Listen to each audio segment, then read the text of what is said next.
you've run into trouble qualifying for a loan, adding a cosigner may be the answer. In this video, I'll discuss everything you need to know about adding a cosigner to your loan, benefits and risks for you and your cosigner, and ideas to manage those risks, as well as ways to release your cosigner from liability in the future.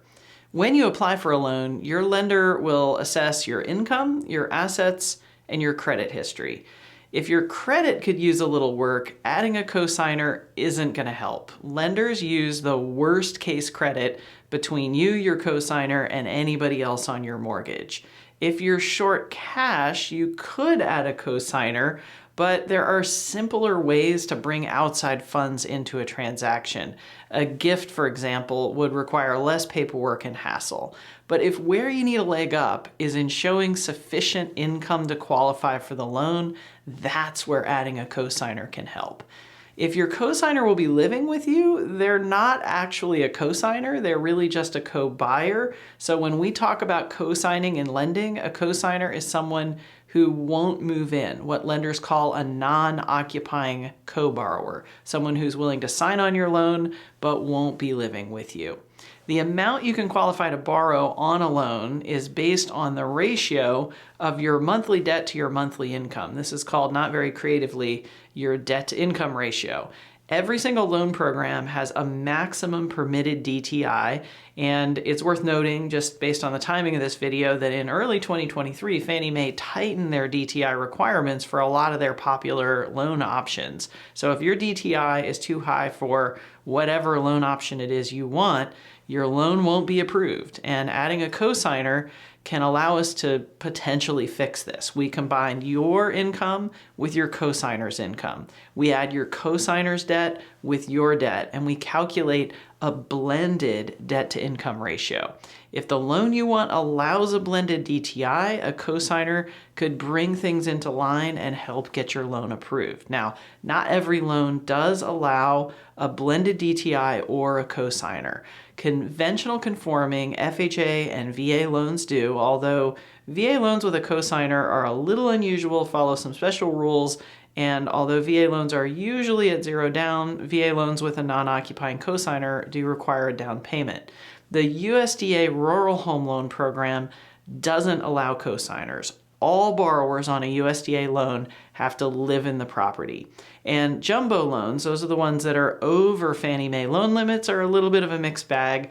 Some allow cosigners, others don't. Adding a cosigner to your loan can change some of the standard minimum requirements. For example, a higher minimum down payment can be required. FHA loans only require 3% down if you're a first-time home buyer, but then that jumps to 5% down if you add a cosigner to your loan.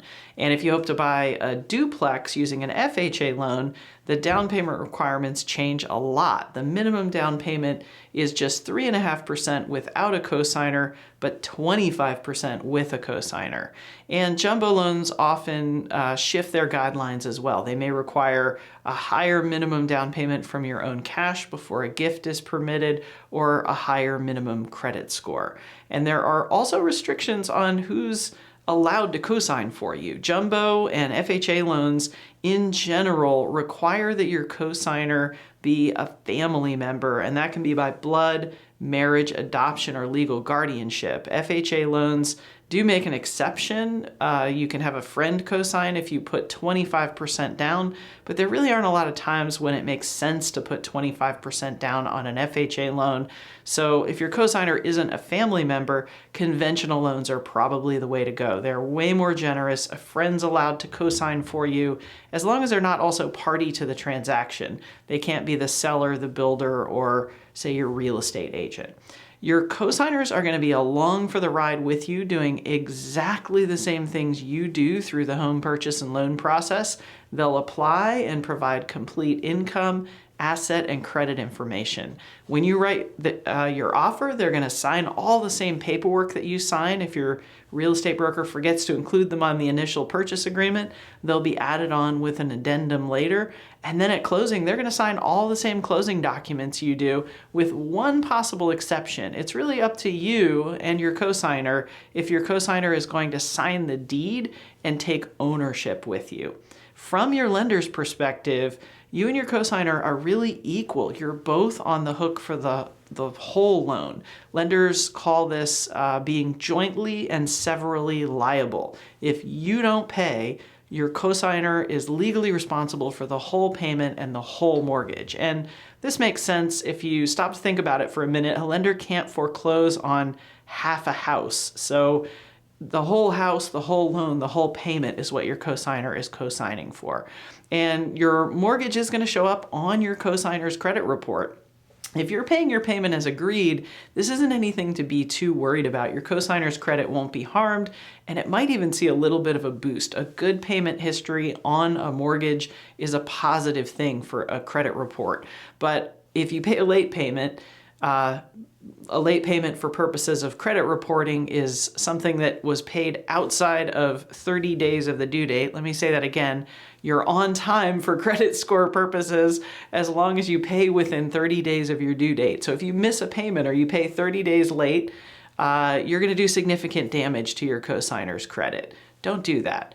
When your cosigner next applies for credit of their own, if they apply for a mortgage, if they apply for a car loan or a credit card, your mortgage is going to show up on their credit report, your mortgage history, but also your mortgage. And the debt itself could become an issue if they can't qualify for the loan that they want because the lender, their new lender, sees your mortgage as their debt. Now, there is an easy solution to this problem. If you provide proof that you've paid the last 12 payments on time from a bank account in your name, not your cosigner's name, then your payment should be excluded from your cosigner's debt-to-income ratio.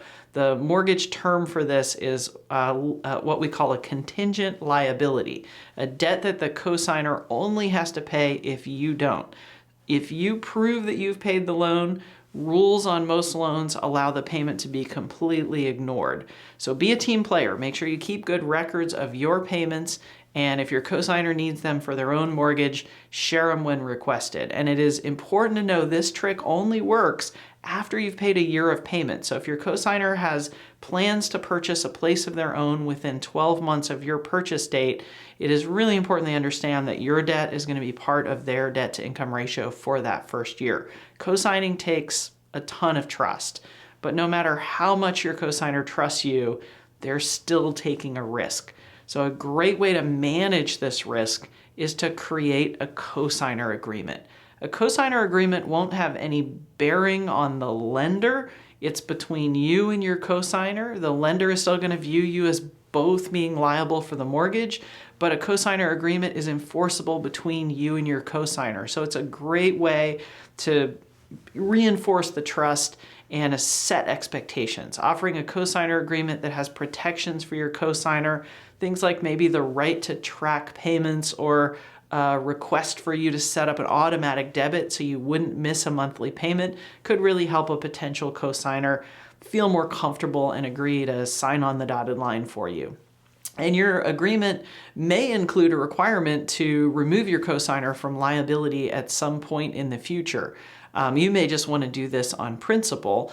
Now, it is important to know you're going to have to qualify for the loan at that point in time. So if you're going to agree to let your cosigner off the hook, you want to make sure that you can qualify for the mortgage. You'll need to be able to qualify for the loan on your own before your cosigner will be released. Releasing your cosigner from liability on your loan will take one of two forms, either what's called an assumption or a refinance.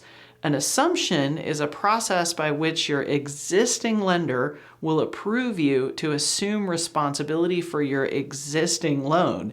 This process will feel just like applying for a new loan, but none of the terms of your loan will change. Once your lender signs off, your cosigner will receive a release of liability. FHA and VA loans both allow assumptions. If you purchased with a conventional or a jumbo loan, you're probably going to need to take the other path and refinance. It never hurts to ask for an assumption. You can reach out to your loan servicer, put in the request, but there's no built-in right for an assumption. There's no, the lender doesn't have to give you the opportunity to assume like they do with FHA and VA, so you should probably assume your lender is going to say no. Refinancing can be a good thing or a bad thing depending on how the rate you already have compares to the market rate on a new loan at the time that you're refinancing.